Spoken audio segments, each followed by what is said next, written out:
welcome to the Building Men podcast. I'm your host, Dennis Meralda. Hello and welcome to the Building Men podcast. Building Men, become the strongest version of yourself mentally, spiritually, emotionally, and physically. Welcome back to the podcast, brother. Thank you, my man. I'm feeling good. So we have Adam Chin on the podcast today. We got introduced to Adam through Abracadabra, through the main man, Mark England. We had Mark on the podcast, had a deep conversation with him, and he said, dude, you need to connect with Adam. So in the deep dive with Adam, we found Mike Bledsoe through him as well. We got this whole journey going on with the Enlifted coaches here, but really excited to have an opportunity to talk to Adam Chin. So I wanted to welcome Adam Chin to the podcast. Welcome to the podcast, my friend. Oh, it's my pleasure. Thank you both for inviting me on. Did a really deep dive. We had a quick conversation just via text message, voice notes, back and forth about, getting to know each other a little bit. And you introduced John Taylor Gatto into my life, and you said he wrote this book called Weapons of Mass Instruction. I just did this deep dive into his world, and it blew my mind. He was verbalizing a lot of the things that I knew to be true around education and knew to be untrue about education. So I just wanted to thank you for opening my eyes. I don't know how I never came across this man before, so I just wanted to just express my gratitude to you for introducing me to this unbelievable resource. Hey, man, that's what it's all about pollinating the world, pollinating minds with these wonderful figures that, I believe John Taylor Gatto is going to be seen as truly a genius that was ignored by, his peers at the time. He passed a few years ago. Yep. But I believe his peak is still to come. Totally agree with that. And I think now is the time. What's happened during the last year plus of our collective lives during COVID-19 and the quarantine was that people really had to rediscover themselves and their thoughts around a million different topics. And I think education was one of them. I have 3 children of my own, Adam. They're 16, 13, and 11. And I saw the struggles that they had. And they're pretty well adapted, as far as socially, emotionally. But the struggles that they had kind of going into the shell and missing this connection. And I started to really look hard at the way education was working. And so this book really inspired me to dig even deeper into that. So I just wanted to express that to you. So tell me a little bit about how you got interested in that. I mean, I'll start there with like an education reform idea. How did you get interested in this idea around shul and school and Yes. That weapons of mass instruction? Where did that come from? I'll tie this into a nice little bow here. I'll do a little intro about me, and then I'll also tie it into how I got that stuff in one big intro here. So, I was one of these guys. I grew up in a situation in which there was a lot of chaos in my family as a young person. Some divorce, step parents, that sort of thing. My father is Thai Chinese. My mom's from the United States. Cultural oddities, that sort of thing, a mix. And this is back in the 80s. I'm in my mid 40s now. So you look great. You look great, by the way. You look great for your mid 40s. From one mid 40 man to another. You look, I don't know what the hell you two are talking about. Yeah. Thanks. I was gonna say for you, I was like, you have 3 kids. What? Yeah. What's going on? You look like you're in your 20s. We're just stroking each other's egos to start the show. That's what we do here. Right. Yeah. So thank you. This chaos in my life, there was a lot of good lessons, a lot of good examples in my life as a young person. There's also a lot of bad examples. School was rough for me. I didn't move around often. I changed schools 4 times. Yeah, 4 different times. And I was always, because I was what they call a third culture kid, it's like you've got half of your culture and one culture, half another, or they say, one culture at home, one culture abroad, and then you're a third culture because you're both. So 1 + 1 is the third. I had a way of looking at things that was a little unorthodox, okay? And I've always been that way. And, I would start to notice things about people, about adults, and about teachers, and about attitudes, about self-destruction, about self-sabotage. And I would also notice things when I would meet someone who was very positive and very proactive. And I met a guy like this in college, my last year of college, who was my roommate, who was a very positive guy, a very go-getter mentality guy. And I clocked that, I made a note of it. And then I was very fortunate to meet and then work for a guy named Jeffrey Gitomer, who is a very well-known sales and personal development author. I met him in 2001 and started working for him that year. And he front doors the message of sales, and he backdoors personal development and behavioral change. So with that relationship, I started to understand the power of attitude, of outlook. And he was a big fan of Jim Rohn, people like that. So I started understanding things from that perspective. And I started realizing in that position as well, working with Jeffrey, that all the things that I was going to really thrive at as an adult, I was going to learn with him, because he taught me how to be very comfortable in a business situation. He taught me how business works. He taught me how sales works. He taught me how attitude works and how resiliency works. When something happens to you, what do you do with it? And I would meet a lot of people just like that in his sphere of influence. And I started putting things together. And then one day, I discovered libertarianism. I'm sure you've had some libertarians on the show at some point. And once I got into the Austrian economics school and I started thinking about these things, the education component became very, very clear to me. And that's when I heard the story of the Prussian school system and why school as we know it was developed the way it is and why it stayed that way. And I went back and thought about all the things that I learned in school and all the things that I was subjected to, given the fact that we're talking 12 plus years of a young person's existence, 6-7 hours a day, depending on how you add it all up, sometimes more, for 12 years. What do I have to show for this?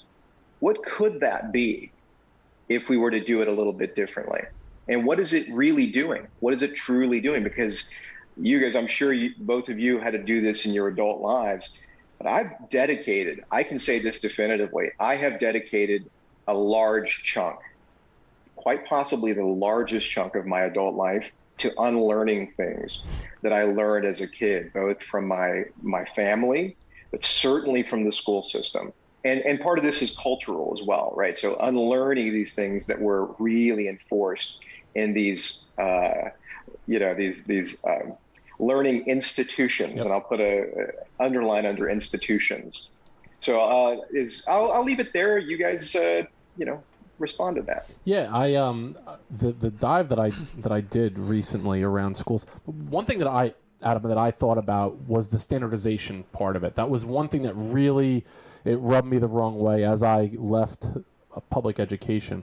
I also heard you and Mike discuss this in a couple different aspects and modalities. It was around staying in a certain spot because that's what you were told to do, or that's what was expected of you. So I leave public education after almost 20 years. I could see my retirement.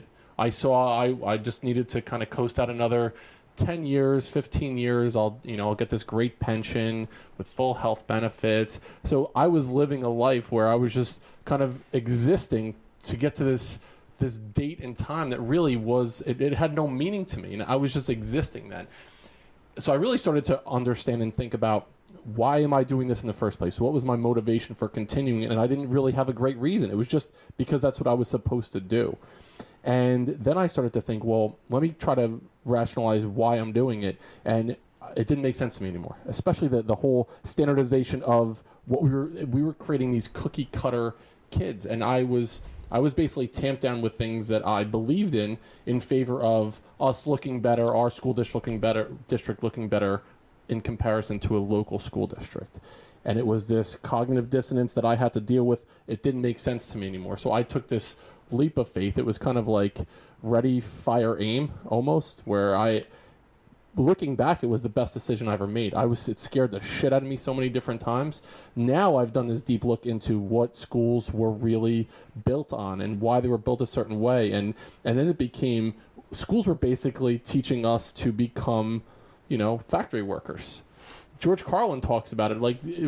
schools they were created in a way that they wanted us to be just good enough to work an assembly line to make shit for other people, pretty much, right? That's what they were developing, where they were developing worker bees. Well, it's worse than that. We'll get into it in a moment. I have to ask Anthony, though, as a physical fitness guy, what would happen if you standardized physical fitness protocols or optimizations around one type? And you said everyone has to measure physically to this one type of workout. What would happen? Yeah, I mean, it wouldn't work, right? You wouldn't be able to do it. I mean, just being in the fitness industry, you would know that it's not a one size fits all. There's not one program for one person. There's not one diet for one person. It just wouldn't. You would have so many people failing and not meeting those metrics because of their body type and what they can and can't do and their ailments and what, how physically capable they are, and you tailor it to the person and the individual themselves, allowing them to be successful in that. You wouldn't just be able to have, this standardized, this is what it is, this is what we do. It just wouldn't work, right? You wouldn't, it would cause a lot of problems in that if that's what it was. They have that in certain areas and it's not beneficial for most kids, and it also causes a lot of anxiety too, and people don't want to do it and they don't want to participate in it because they're scared of not meeting those expectations. I mean, we know that there's a tremendous amount of variety with physical fitness. We know that there are marathon runner builds. We know that there are power lifter builds. We know that there are basketball player builds and swimmers, and it's the variation is wide. And within those variations, there's all sorts of, there's a spectrum, right? And even the needs for those particular types can be varied, right? So we're saying that, by the way, the mind is uniform. The mind is uniform and can be measured by one standard across not only types of individuals, culturally, generationally. So I find this to be rather barbaric, as you start to dive deeper and deeper into this. Dennis, I wanted to ask you, have you heard the story about Napoleon and the Prussian origins of school before? Did you read that in the book? I didn't. Well, they bring it up. I like I mentioned, I just started doing the deep dive into the book. I'm on chapter 8 right now, and I'm doing the audiobook version of it just because I like hearing the author's version of it. I like hearing the words from their mouth. So I haven't gotten into the Prussian portion of it as well, knowing that that's where it came from, though. It was developed in the late 1800s, early 1900s, right. And it was done to create a standardized version where they didn't want people to rise up against the system, pretty much. Well, I will, spoiler alert, I'll tell it very quickly. The way that I have read it, and it's been described to me multiple times, is that in the early 1800s, you had this guy, Napoleon, right, who's doing something very interesting in Europe, right? He's an emperor, and he can essentially lose 10,000 men in a battle, okay? And then it doesn't matter because he can equip 10,000 more for the next battle. And this is unheard of because previous to this, you lose 10,000 men, that's your entire army. Well, why is that? Well, it's because these feudal lords who ruled most of Europe, a lot of these small countries, they would only train and give weapons to a select few, right? This is their army, the loyal army of this feudal kingdom. Napoleon figured out, hey, I'll just take every single peasant, every man, boy in my empire. I will give them a gun. They may suck at it, but they can fire it. And eventually, if I give enough of them a gun, a musket, and they fire and they hit enough people, I will wear down my opponents and I will rule all of Europe. Okay? Well, the feudal lords started to get really worried. Say, well, we can't put guns in our peasants' hands. They're our slaves, essentially, right? Why would they ever? And they would. They started giving them guns, and they would go into battle, and the battle would turn. And as soon as the battle got tough, those peasants would run away. This isn't my land. What am I fighting for? This is my master's land, right? So the Prussians, who were the early Germans, had to figure out very early how to stop this, because the Prussians, the Germans, were the rising power in Central Europe.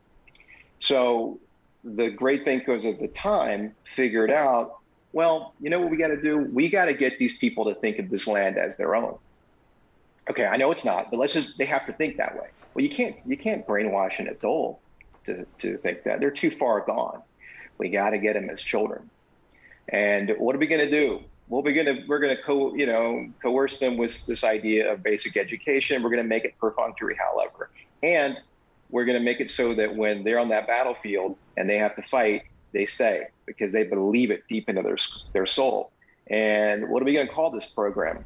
We're going to call it school, right? So who were John Dewey? Who were the early the early innovators of American public education? Who were they inspired by? Well, they were inspired by the Prussians.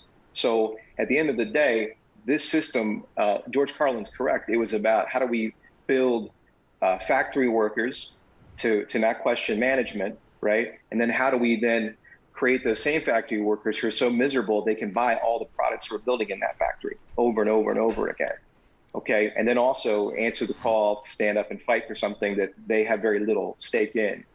And that may sound cynical to a lot of people, and yet you look around and you look at how this has been manipulated, not just in this country, in recent times, but also across the globe, and it's very effective. It's wildly effective, and it's even if it works in the aggregate for society, it's worth thinking about. It's worth questioning. Not only that, the idea of the difference between schooling and education. They are not synonymous, and so many people think that they mean the same thing. They can't be further from the same thing. That just blew my mind, by the way. I'm just letting you know. I'm sitting here with my mouth open as you're talking. I'm like, holy shit. I got to catch the drool coming out of your mouth. I know. Because that was my first time hearing that, and I'm like, what the fuck? I listened to a podcast. The podcast host, his name is Chase Tuning. Coincidentally enough, we had him on yesterday. He does a podcast called Ever Forward. And he had on a gentleman named Matthew Pates. And during that interview, he talks a lot about trauma. And it's something that I believe has such a pervasive impact in. And I know you do a lot of this with, the Enlifted Program. How trauma manifests itself physiologically in us as adults, stuff that we have dealt with, as between 0 and 18 years old, those adverse childhood experiences that we may or may not encounter. But on that podcast, Matthew Pates talks about between the ages of 0 and 6 years old, that we establish over 60% of what we believe to be true as adults.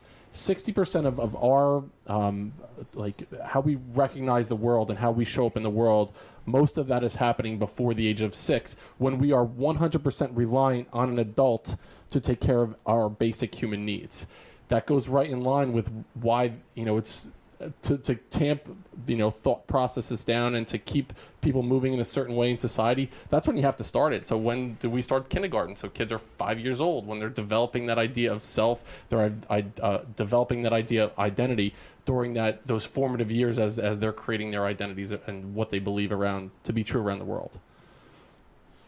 Absolutely. And, Gatto goes into this in his lectures and his books as well. Because you and I we've skirted around the issue here thus far in terms of what is the danger of this. Because some people may be saying, well, hey, it's better than working on a farm and being a dumb, hick the rest of your life and having no education and being unable to put together a sentence properly or do basic math equations. Although I would argue that that's currently an issue already with our current school system. The issue is essentially a monoculture of thought. I mean, you're creating generation upon generation of this indoctrination because you said schooling and education aren't the same thing, right? What happens when you stack 3, 4, 5, 6, 7 generations of people who are all taught and rewarded, okay, when the incentive structure is built around thinking in the exact same way? You cannot think for yourself. Again, John Taylor Gatto says it. I actually have a quote from him right here that says, "How have we been fooled into believing that experts and specialists are needed for matters within the reach of ordinary people? How have we been taught to think so little of ourselves?" This is a great question. Like the great innovators, the great disruptors in our society do not come from strict educational backgrounds. The Steve Jobses come from very out there practices, right? The Richard Bransons come from very out there, as Gatto puts it, free range open source learning systems. I have open source learning written on the board in front of me right now. That was one of the things that it hits home with me. Think about guys like Rockefeller, Carnegie, Thomas Edison, Benjamin Franklin. They were not, quote unquote scholars in a school setting. A lot of them dropped out of school before they even most got of them to high got school. kicked out or something happened. They were going against the grain. It was like, and meanwhile, we are having, this prescribed curriculum that is so antiquated. It's been pretty much unchanged for the last 100 years, and this is what we need our kids to be learning right now. It's total bullshit. It really is. We need to do what we can to turn it on its head, because we're conditioning kids that they need to listen to a bell, walk in line, and kind of stay in the order that old white men came up with this idea so many years ago. Think about that.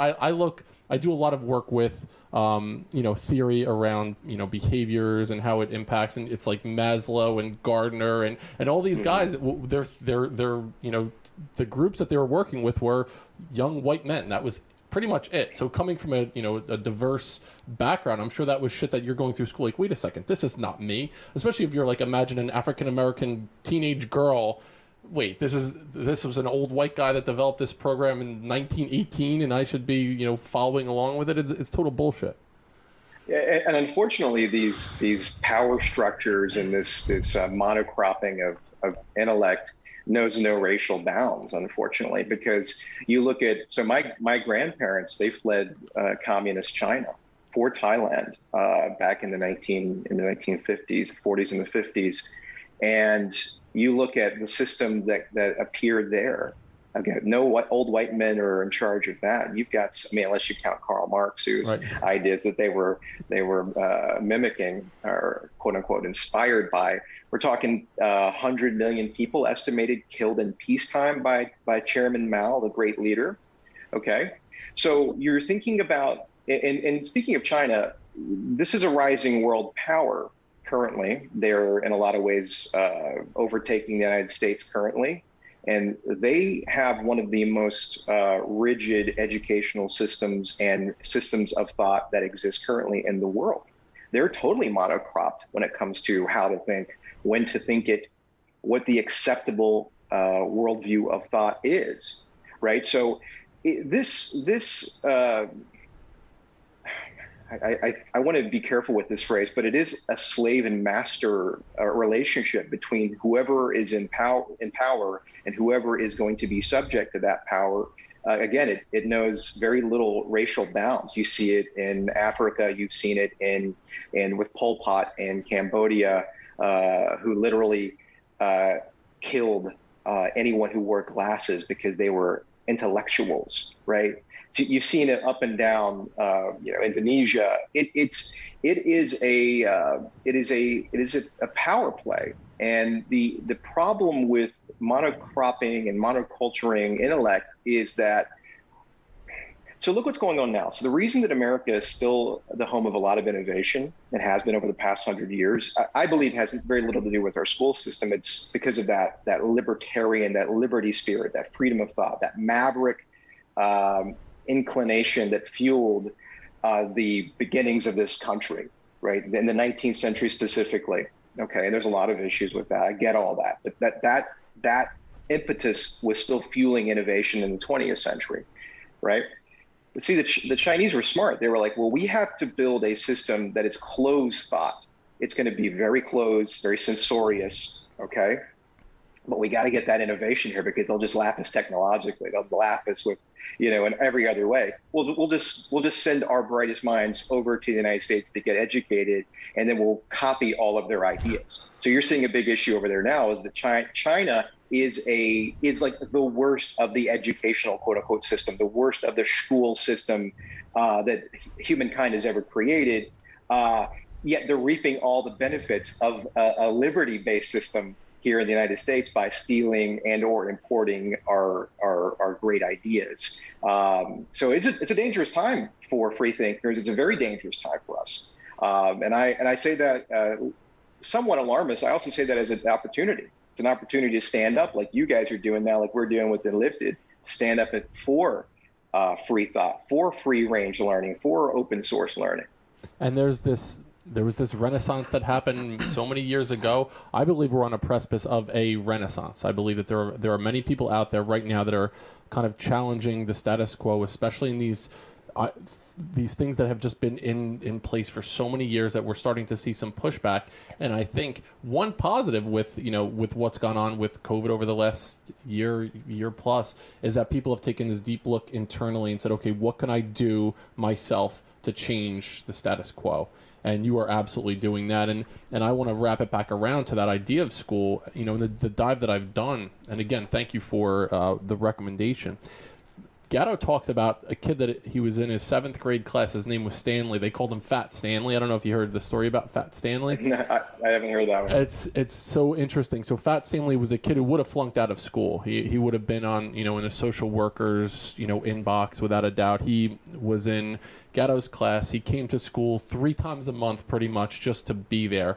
Whenever he was there, he got into a fight. Some kid would make fun of his weight and he would punch the kid in the face. And so there was a lot of this going on. So finally Gatto was like, Stanley, like, what the hell's going on? Why are you only here 3 days a month? And he said, listen, I'm 13 years old. He said, by the time I'm 21, I need to own a business. He said, all my uncles and aunts have different businesses. He said, so I spend a day learning how to be a florist. I spend a day learning how to be a mechanic. And he learns all these different things. And he said, listen, teach. Tell me the books that I need to read and I'll read them. I'll do whatever I have to do to pass, but I'm learning more going and being with my uncles and aunts and my cousins and learning some skill than I'll ever learn in school here. So I'll play the game if you need me to play it. And from that moment, he said, I marked him present every single fucking day, and I told the other teachers, just follow along with me. He said, so it was totally illegal what I was doing. He said, but I learned more from this kid in that one conversation than I knew about schooling in all those other years of my professional career. Necessity is the mother of invention, right? You get there is something at stake. You have to apply that knowledge in order to avoid or achieve something. The motivation is there, right? It's clear as day versus a standardized test versus showing up and sitting in a desk. A lot of men specifically, I know your podcast, of course, is called Building Men, learn much better in that scenario rather than the theoretical sitting in a desk all day, looking at a chalkboard or a tablet or a computer. And I could go into a deep dive, and you probably can jump in here too, just the way that boys and girls are educated right now. We're not meeting their needs. And in the school systems, the way that they're currently set up, I believe that like our job or the job of education is there are a couple just basic needs that we need to do our best to meet, and that's the need for autonomy, the need for competence, the need for relationship, the need for fun, and the need for safety.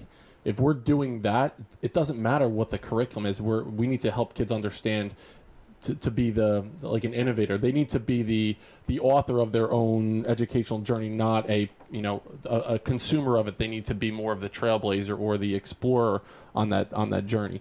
So if you had an opportunity right now and you were to say, I can rewrite what's going on in schools, what would a school look like, sound like, and feel like in your world? How would you kind of create a system that would meet those needs and not, create these factory workers for the future? It would be open source. It would be choose your own adventure learning. There would be, what freaked Mark out, and I told him this once, Mark England, you mentioned earlier, I said, hey man, those buses that they took us to school in, they're the exact same buses they take people to prison in. The same bus, they're just colored, they're just different paint. It's the same one. There's locks on the doors. You have to raise your hand to use the bathroom. Okay. This sounds like the Shawshank Redemption, like Morgan Freeman, right? Yeah, This is you're imprisoning children at the beginning. So let's contrast that with when I went back to Thailand when I was in my mid 20s, late 20s. I had earned a little bit of cash and I wanted to take a year off and I wanted to learn the language and the culture more of my family, both the Chinese part and the Thai part. So I went over and I found the nearest bookstore. I bought tons of Thai learning materials in terms of the language. I read history. I walked around. I started conversing with people. I spoke very little of this language when I got there. I knew 10, 15 words. And by the time that I was there for a couple of years, I was talking to people about their families and I would go to shops and explore. Well, that's education, right? I mean, and there were a few people checking in with me to make sure I knew a certain number of words that day. I had to do it, right? That was my inclination. I was motivated to do it, and I was rewarded, and I was working with it in an applied way every single day. And I could talk very similarly about my understanding of videography, which is something I do, and marketing and running a business, and of course this Enlifted language system. Yeah. This is all self-education. No one assigned me the task of learning about John Taylor Gatto. I went out there and found out his material on my own. So to me, I believe that, to answer your question directly, is that there has got to be a way that we can create a society that's built around organic learning, because this locking people in a concrete box for 12 years until they do what we tell them to do, or they're punished, that is as barbaric as anything that you can look at in the past. I mean, that looks like Conan the Barbarian stuff to people. I hope it does. I hope it looks like Conan the Barbarian stuff to people 50 to 100 years from now. Because it should. And well, I went off onto a tangent in my mind as you were talking. Once you said Thailand, I don't know if you listened to the episode when Mark England was on. I knew you were gonna fucking. He spent that year in Thailand, and I was like, dude, do you remember that song from the '80s, "One Night in Bangkok"? And I actually had him singing the song on the episode. He sang a couple lines to "One Night in Bangkok," and then Makes a hard man humble. Yeah. Oh, it sure does. His whole family fucking is so sick of that song, because every time he gets in the car with them, he pops it on, and he's like, "You know what it's time for?" They're like, "Fuck, Dad, come on."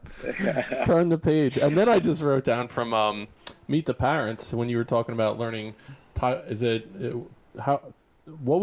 Thai. It would be Thai, right? So it was when Meet the Parents, when Dina's like, Jack can't talk Thai. Yeah. And Ben Stiller's like, Jack talked Thai very well. Jack talked Thai real well. Yeah. So you learned how to talk Thai. Adam learned how to talk Thai. I was just like Robert De Niro. Yeah. Yeah, that's right. Absolutely. And so now if we have an opportunity where it's this open source learning, and kids are more an explorer, they're going on a journey that they want to go on, and it's out of one, interest, and then two, their environment and necessity. If you're really interested in something, you're gonna fucking learn how to do it. If I'm interested in figuring out how to do a podcast, I'm gonna go to school and learn how to do it. If I have a guest on that's really interested in something, I'm going to go to school on that. Not because you're telling me I have to do it. It's a journey that I want to go on. So why not let people's aptitudes determine and their interests determine where they're headed? Not because it's in month 2 of their 8th grade social studies. Yeah, they're in 6th grade, and someone chooses, an advisor comes in and chooses what they're going to do for the next year and schedules out their classes. And I'll tell you what, the amount of combativeness that you're going to get from these students, when you push them into a direction they don't want to go. They're just resisting. There's so much resistance.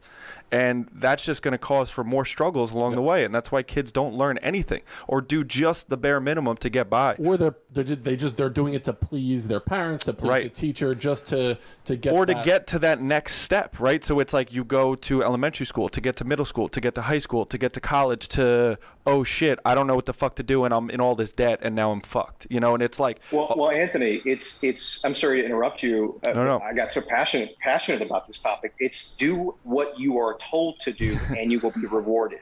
Yeah. That is the underlying message. Do what you are told to do by quote unquote experts, the managerial class of this world, and you will be rewarded. Otherwise, you will be punished. You tell enough people that over a long enough period of time, and you will create a society of either A, managers who like that power trip, or B, followers who will do whatever it is that they're told to do. All right. And this is the danger, right? Because this is the monoculture that, just like monoculture crops ruins the soil, this is how you ruin the civilization. Right. So there's a couple of quotes John Taylor Gatto talks about in one of his lectures. And one of them is, I got it right here. It is the term pedagogy. It derives from a profession of slaves. It's a Latin word. Derives from a profession of slaves who transmit orders directly from the master to other slaves. Okay. This is the managerial class, the experts. Trust the experts, they tell you all the time. Listen to the experts. How many times could the experts be wrong? It doesn't matter, because from the time that you're old enough to put a thought together, you are rewarded or punished depending on if you listen and repeat or you do your own thing, right? So for a lot of people, it's so baked into who they are. So when you see people on the internet saying, "Oh, these are just sheep," okay, fine. That's you could say that, but these are people who are scared, who have baked their lives with the ingredients of fear, and it's pretty damning. There's this other quote that he talks about the philosopher, the Dutch philosopher Spinoza, and he said that, and this is going to directly inform and how I talk about Enlifted and what Mark and I are doing with language, okay? But he said that Spinoza figured out what was going on with the Prussian schooling system really early, or this concept of schooling really early. And he said that the goal was to turn the masses' dangerous instincts of rationality against them through perpetual confusion, so that they can no longer pose a danger to the elite. Elite. So think about this. So if you think about what's happening in a school, okay, even to this day, a lot of it's illogical, makes no sense. Like you watch the news, you read what's going on in the world, you go to a school system, it's nonsensical. None of it makes any sense rationally. There's mixed messages. Mixed messages are a feature, they're not a bug, right? Because what they want you to do is become so confused that you'll turn that anger inwardly. So you'll start to then first drive yourself insane, and then your fellow neighbors, then then everyone else, right? So this is a self-destructive time bomb that's been constructed, right? So what Mark and I have done is look at the language as it exists colloquially, how people speak it. Okay, if you look at the language and how it's built, you'll see confusion baked in. Okay, it's in how we build our day-to-day sentences, and most importantly, how we frame our self-talk. And our core concepts of turning what we call conflict language, which is a lot of everyday language, into architect language, constructive language, is to look at three primary what we call components, and that's soft talk, that is negations, and that is projection. Soft talk is when people use words like kinda, sorta, maybe, and what they do is they de-emphasize, they confuse and make things ambiguous. Okay, yeah, I kind of feel like I should, maybe start working out, right? What that's confusion. What do you really mean? You mean I should start working out, or I can't start working out. Negations, I don't want to feel this way anymore. Okay, well, what do you want to feel? Because if you're only focused on that, see, it's confusing the brain internally, because the brain can't see it. The brain can only see what it does, what you're saying, right? Confusion. And then finally, projections. She won't let me do this. Okay, well, so now she is in control. Absolutely. What can you let yourself do? So that whole relationship is about power. So you're removing your own power, giving it to someone else. So you teach people to use the language like this, and that helps further the agenda. And I'm not saying like agenda like conspiracy theories. I'm just saying it's an agenda to confuse perpetually how we view, frame, and map the world, and how we orient ourselves in it. So that was a bit of an impassioned, fiery diatribe there. Thanks for letting me go on that one. Absolutely. That was fucking great. And talking to Mark, that was one of the most enlightening experiences that I had. And after that, I did a deep dive into Procabulary, into the Enlifted, the online course with Bledsoe and Billy, his alter ego. I can't wait to talk to him about Billy this afternoon. But it's so interesting around the language that we use, and then you start to take a step back and see yourself from a third person using those words, and you're like, oh my God, I'm in total victim mindset when I'm one, pushing blame onto another person for a decision that I made or how I'm feeling about something, and then two, that soft, ambiguous language, and it started to drive me crazy. I would go back and listen to old podcasts that I did, and I would use that language all the time, and it's nails on a chalkboard. Cringeworthy, yeah. It really, really is. But that, I love what you were saying about how, confusing people in order to get obedience, because when you're confused and you use that language, you look to others to basically fill in the blanks, right? When you say I think or I don't know, you want someone else to then tell you what to do. So in the school system, it's like you're confusing the shit out of yourself, and you're like, you have no other option but to look for someone else to do this for you and to show you the way to go, and you completely omit free thinking whatsoever, and it's just obedience through fear, and you end up turning on yourself because you're like, oh my God, I don't know, and that's bad. And then, you look to someone else to fill in that. Do you think that language that people are using, that soft talk, the negation, so is that something that we are just conditioned? Do we learn that from watching our parents, listening to in society, or is that we're born with it? And that our brain just works in a way that we're more in a passive mindset? It's a great question. And it would be the kind of thing where you would have to do a tremendous amount of digging. To me, that is less interesting in terms of the origins of why it exists and who set it in motion. The more interesting point to me is, how do we stop it? How do we reprogram and rebuild the language so that it works in a way for human optimization? And that's what Mark and I are doing. I mean, so if you look at a lot of computer code, a lot of the computer sciences in linguistics, they overlap, right? There's a lot of logic and linguistics built into the theory of computer science, computer languages, and they're constantly refining these languages and rebuilding them and coming up with new ones that are more efficient. And you wonder why AI is going to overtake the human species. Well, they keep refining their language for the better. It seems to me that we're, on this path of devolving our language and making it more destructive rather than constructive. So good luck with us keeping up with AI if we keep doing that. So to me, it's how about we upgrade our language now? Forget about who did it and why it's going on. Practice it. Be a beacon and an inspiration to people to at the very least, be conscious of it, and then figure out what to do with it. And one of the brilliant, parts of Mark's being is that he's able to take things and make them very simple, because he's a very simple guy, admittedly. He's like, I want to make it simple. I want to make it so I can understand it and practice it. And if I can do it, anybody can do it. So that's what we've done with our system. And we've had a lot of success with it. Absolutely. And going through that Procabulary course, it was definitely a game changer for me. And being able to notice when you're going down that path, because inevitably, it's not cold turkey. You start to find yourself slipping into it a little bit, kind of, sort of, maybe I should, and you're like, wait a second, that is not how I speak anymore. Moving forward, that is not how I communicate with people. And so I ask, loved ones to call me out on my bullshit when they hear me talking in that very passive, soft way. So your program has certainly shifted my mindset in that direction. And just to slightly shift, but I'll bring it back to Enlifted, is the idea of giving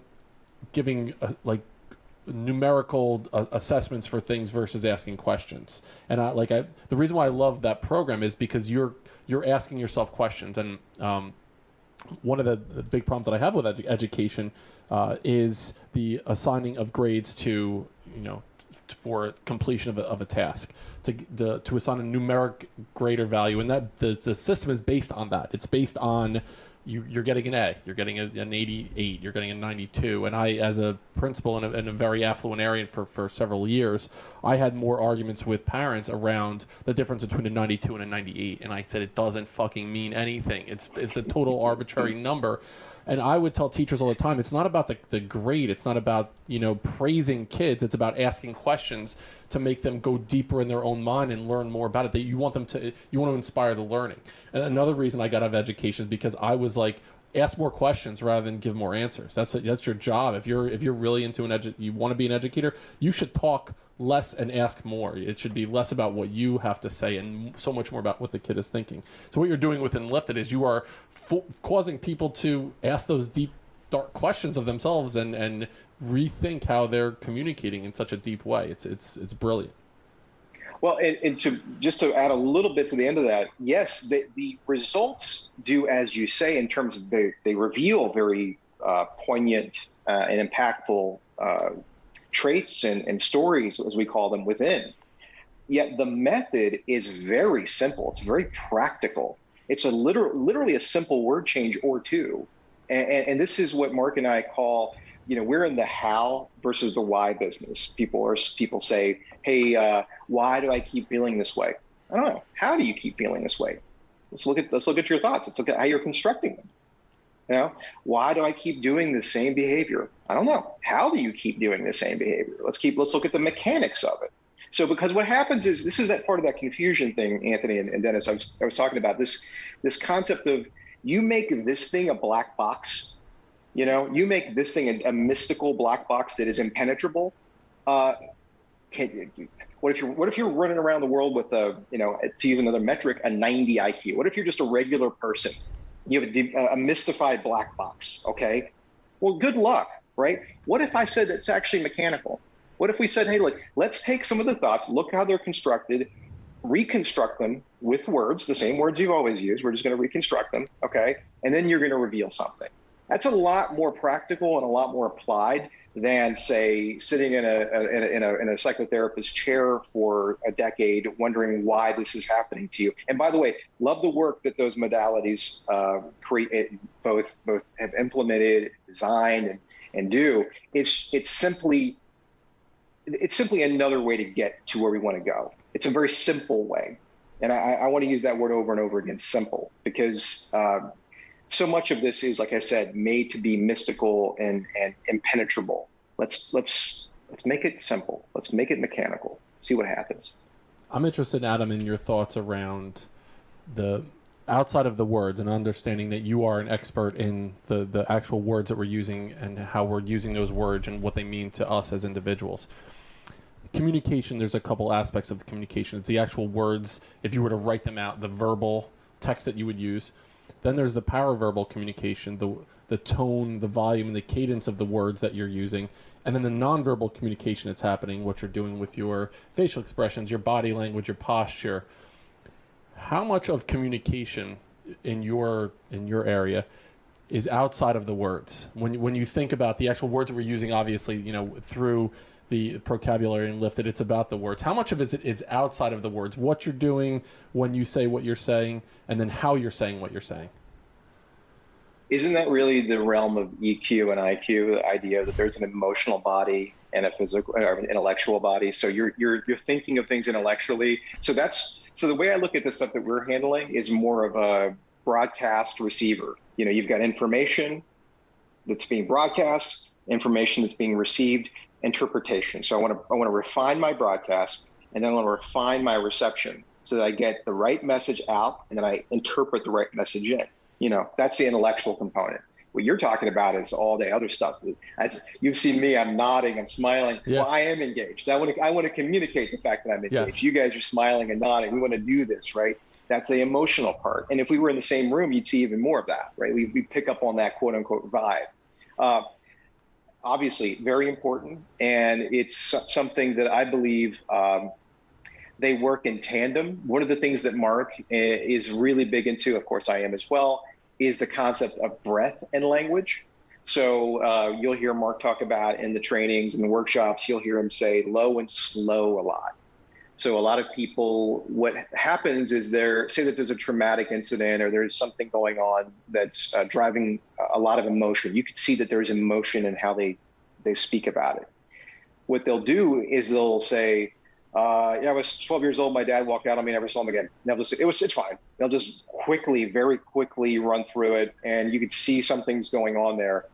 Mark will have them tell the whole story. Deep breath in, deep exhale in between sentences. And if it gets real ornery, he will ask them to between words. And what that's going to do is that's going to engage the whole fight, flight, or freeze, and go from sympathetic to parasympathetic, and start relaxing the speaker so that those thoughts literally have room to breathe. And what that's going to do is inform the emotional state. So again, it's our own method. We've seen a lot of success in it. That's how I see these two as intertwined, that there is an emotional portion of this, and it's dancing with the intellectual part at all times. So to weave it into the conversation that I heard you having with Mike Bledsoe, talking about the breathwork part of it and how your brain impacts you in a more of a physiological way. You talk about cognitive fitness. So tell us a little bit about what that term means to you, cognitive fitness. Oh man, I'm so glad you're asking this question today, because I had a meeting with I'll say a very well-known fitness company yesterday, and we were talking about this and how this term can fit in what they're doing. So when Mike and Mark and I sat down, the motivation for building an Enlifted course specifically geared towards athletes and coaches, and at the beginning it was geared more towards fitness coaches, and now we've branched out. We have nutrition coaches, we've got life coaches and financial coaches, etc. The thinking was that, speaking of physical and intellectual, that we mapped out the different physical practices that were very popular in the world today. So let's look at, say, yoga. Okay, what's the mindset analog to yoga? Well, okay, we have meditation. We have mindfulness. That's an analog to yoga. Okay, well, what's the analog, say, to then physical therapy? Like traditional PT. Well, the analog is cognitive behavioral therapy. Okay, that exists. Okay, what happens if I have an illness or acute injury, mental, psychological injury? Okay, what's the physical component to that? Well, we have allopathic medicine, we have orthopedics, we have the emergency room, right? So on and so forth. And I got to the point where I was down at functional fitness. There's a spectrum there, but let's say that's CrossFit 10 years ago, Spartan races. There's lots of stuff now. You've got kettlebells and mace work and club work, things like that. What's the mindset component to that? And the answer was there was none. And I was like, because think about it, the people who are doing that particular physical practice, they're literally optimizing. I want to get better, and I want to get flexible. I want to get durable. I want to get resilient. But I'm well now, and I want to get even better for the future. And that is what the Enlifted, the Enlifted method's all about. It's the cognitive fitness portion of that model. So it's the analog to functional fitness. So I want to work on how I see and map the world, and how my relationships are created, and how my ideas are communicated both externally and internally. And I want to do that all the time, because if I practice at that, I'm going to get good at it. And then when scenarios come up in my life in which I'm going to be required to be on and to have all my stuff together, or as my mentor Jeffrey Gitomer says, as the smoke is clearing, not when the smoke is clearing, like as the shit goes down, what are my tools, and have I done the work? And just like physically, the functional fitness people will be prepared, the cognitive fitness people will be prepared then as well. So that's how we arrived. In some ways, the cynical corporate look is looking at a product matrix and saying, oh, this is a part of the market that's being unsatisfied. It's been unoccupied, because we have all this touchy-feely stuff and this clinical stuff, but we have very little go get it. And you can say positive attitude, Tony Robbins stuff, but that's more like, I would consider that more like calisthenics or like Jack LaLanne, early stuff, early exercising, right? So that's how we see cognitive fitness. And I look at it as you're looking at it in a very holistic way, where you're taking all of these things. It's not just the breath work. It's not just, the physical fitness part. It's also, you need to think about the words that you're using, talking to yourself as you're going through the process. As you're going through a physical fitness journey, there's probably a lot of negative self-talk that you're using. And I remember, you probably went through the same thing, let's fucking go, pussy, deadlift, whatever. Well, that's how we were coached basically growing up. And what amazes me is a lot of times people use the physical fitness part, let's say CrossFit or just, Olympic lifting, whatever, fill in the blank, to fill in that void cognitively. So they think that it's going to be able to do that for them.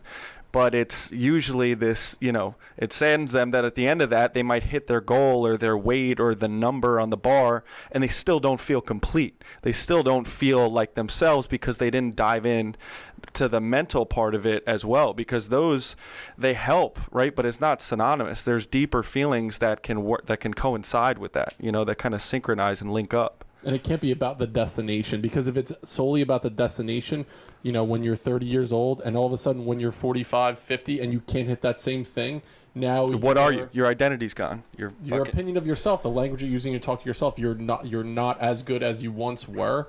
But if it's about the journey, it's about doing that work and how you're talking to yourself, that's where then it could be a lifelong sustainable process. Yeah, absolutely. Resiliency and durability, it's right there. And like we said before, there's that physical and mindset analog. They have to be used together, because if you simply are performing cognitive fitness and you're in great shape cognitively, let's say, and you resist the physical component, you ignore it, well, your body's going to break down. That's going to affect your mindset, et cetera. Same thing if you're, as we said, Billy, if you're using all those horrible phrases to motivate you through a workout or through a PR, and then you turn 45, and next thing you know, well, maybe you are that quote unquote pussy that you've been telling yourself that you are during these workouts. Oh, well, I'm different now, so I must suck. See, it's going to break. Eventually, one part is going to break. That's why they got to be used in unison. So I'll use our initial discussion around schooling, the problems that are associated with schooling. We wove our way into the Enlifted program and the language that we're using to talk to ourselves, and then cognitive fitness. And I just want to bring it all together and thinking about coaching. Coaching, it could be coaching, coaches, it could be coaching athletes, it could be just coaching everyday Joe Schmo who needs assistance with something. How does that all work together? I think about my experience, one, as an athlete, being coached by so many different types of coaches that used a million different ways to motivate. I don't know if there was one way that really worked exactly for me. What I did as a coach to try to motivate and different strategies that I used. So how does that all work together when you're coaching a coach? You're trying to help people help other people. How does that all work together for you, Adam? Yeah, that's a great question. Just like I said before with the broadcast and reception, part of Enlifted is how we communicate both externally with other people and ourselves. Part of it's how we listen to ourselves and other people. So as a coach, one of the things that the Enlifted system helps is in the assessment portion of working with new clients or working with even repeated clients who are dealing with something in their lives. You can hear what they're saying, even though they're saying something different. You can translate, as we call it, in real time. And so I believe that's a really big role for coaches, is that they can become better listeners. As Mark says, we are all the right questions coaches and not all the right answers, all the right answer coaches. So you ask better questions, and then you can then interpret what those answers are that you get back. That's a big thing. That's a really big deal. You can find new ways using better language to interpret how a person wants to succeed. Like, what do they really want? They may say that they want X. Once you interpret it, you realize what they really want. And this is something we've been telling people for the past 6 months, is that every coach, whether you're a fitness coach or a life coach or whatever type of coach you are, you're a mindset coach first. You may think that I'm a fitness coach first, but you're actually a mindset coach, because you got two clients. You got the client who's telling you what they want, and the client that's got the story back here that got them here to you. Yeah. So you better have tools for both your whatever you're going to implement in terms of your modality or whatever protocol you implement, but you got to also have the tools to deal with that mindset, that story process. And that's what we really like with the Enlifted work, is that, it gives you a little, like an open window to what's going on inside. And so big fans of watching coaches perform that work with their clients. And while you're doing a lot of work asking and Enlifted asking the how, and you're replacing the why with the how, you're also doing the work internally, helping people understand as coaching coaches, doing that deep work to get to the initial why, and why do you feel that way? Why do you feel that way? And all of a sudden it works its way back. I know you do this as a coach. you need to like unclutter a lot of that shit if you're going to do the real work. And all of a sudden you're like, because my dad never told me that he loved me when I was a high school kid. And well, that can help you kind of shed a lot of that trauma that you really look at it straight on. You keep diving in deeper, and then you link it to what initially was like, I want to lose 10 pounds, ends up being like, I want to feel more comfortable in my own skin and feel more confident. You get that emotion linked up to it, but it wasn't that original like number that this arbitrary thing that they wanted. It was something deeper, and once you could figure that out, then you have a bigger purpose behind why you're doing what you're doing. That's brilliant, Anthony. I love hearing that. That's a textbook translation. Textbook. That's what it goes from 10 pounds to I want to feel more comfortable. I want to love myself a little bit more. And that may sound touchy-feely. That's what it is. Yep.